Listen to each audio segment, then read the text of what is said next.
صلوات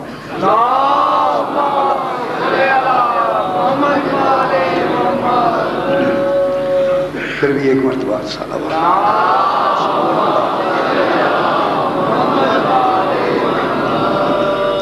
ذرا بلند تر صلوات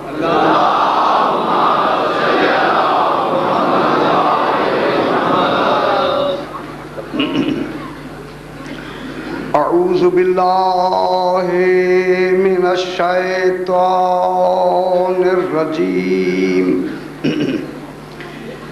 بسم اللہ الرحمن الرحیم الحمد للہ رب العالمین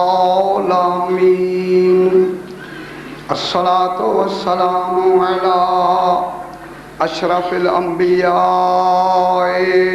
والمرسلین خیر المبشرین والمنذرین سیدنا و طبیب نفوسنا و شفیع ذنوبنا ابی القاسم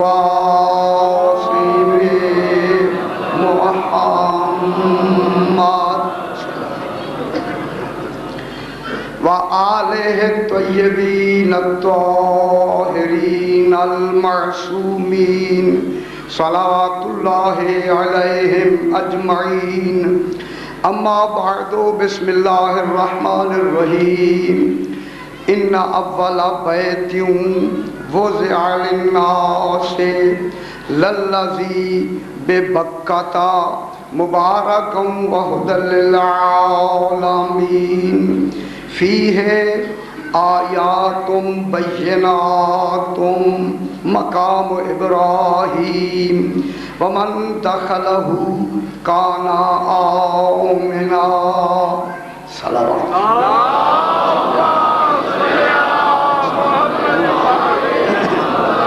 ذرا بلند تر صلوات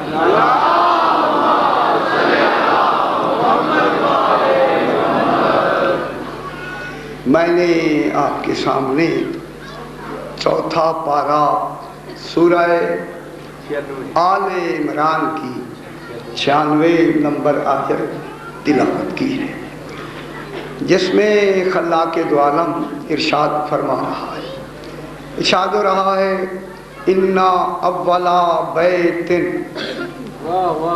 تحقیق یقیناً بے شک پہلا بیت، پہلا گھر،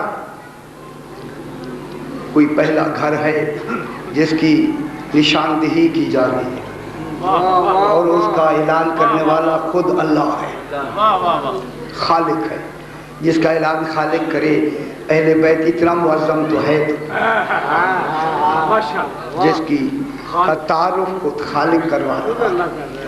ان اولا بیت، پہلا بیت، پہلا گھر، وضع للناس، روز ترجمہ یہی کرتے ہیں کہ لوگوں پر احسان کرتے ہوئے اللہ نے اسے اپنے اصلی مقام سے اس دنیا میں لوگوں کے سامنے ہدایت کے لیے رکھ دیا،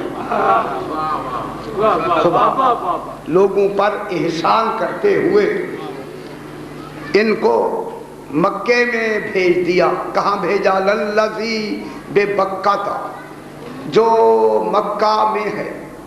خدا جانے یہ بکہ کی لفظیں کتنے معنی رکھتی ہیں، کتنا عالی شان اور نمایاں اور شرف والا مکان ہے جہاں اس گھر کو رکھا گیا۔ لیکن میں چاہتا ہوں کہ جیسا گھر وہاں ہوگا اول بیت کا، یقیناً اس سے یہ کم گھر نہیں ہوگا، وہ وہاں کی عظمت ہوگی اور یہ یہاں کی عظمت ہوگی، اس جگہ بھی معظم ہوں گے، وہاں بھی۔